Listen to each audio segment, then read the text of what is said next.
લક્ષ્મણ મને વનમાં મૂકી ગયા ત્યારે મેં લક્ષ્મણને કહ્યું કે હે લક્ષ્મણ, હવે મને સમજાય છે કે આ જન્મ મને દુઃખ ભોગવવા જ પ્રાપ્ત થયો છે. મેં તે કયું ખોટું પાપ કર્યું હશે કે મારે ફરી પાછા વનમાં રહેવાના દિવસો આવ્યા? હે લક્ષ્મણ, અહીંયા હું એકલી કેવી રીતના રહી શકીશ? ઋષિ મુનિ મને જ્યારે પૂછશે તો એને શું જવાબ આપીશ?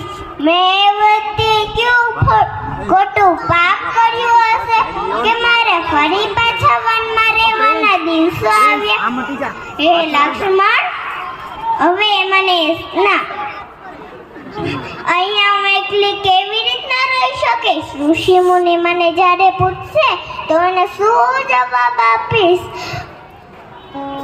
અને ત્યાં જ ઋષિ અને ઋષિ પત્ની આવ્યા અને મને સંભાળી અને આશ્રમમાં લઈ ગયા અને મારા ગર્ભમાં ઉછળતા બાળકોના 9 માસ વીત્યા. જંગલની ઝૂંપડીમાં 2 બાળકોને જન્મ આપ્યા.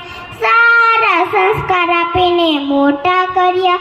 ઋષિ મુનિઓએ આશીર્વાદ આપી અયોધ્યા પાછા આવ્યા. ફરી પાછી મારે અગ્નિ પરીક્ષા આપવાનો સમય આવ્યો. તે મારાથી સહન ના થયું. મેં ધરતી માને વિનંતી કરી કે હે ધરતી માં, જો મેં રઘુનાથ સિવાય બીજા પુરુષનું મન તેન પર સ્મરણ કર્યું તો હે ધરતી માં, મને તમારી ગોદમાં સ્થાન આપો, સ્થાન આપો. જો હું મણકરમાં અને વચન દ્વારા એક રામની આરાધના કરતી હોઉં તો હે ધરતી માં, મને તમારી ગોદમાં સ્થાન આપો, સ્થાન આપો. અહીંયા હું પરીક્ષા આપી થાકી ગઈ છું. મને તમારી સાથે લઈ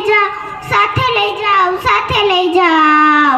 અને ધરતીમાં આવ્યા અને મને તેની સાથે લઈ ગયા. હે પ્રભુ, હું ધરતીમાંથી ન જ જન્મી ને ધરતીમાં જ સમાણી. આ હતી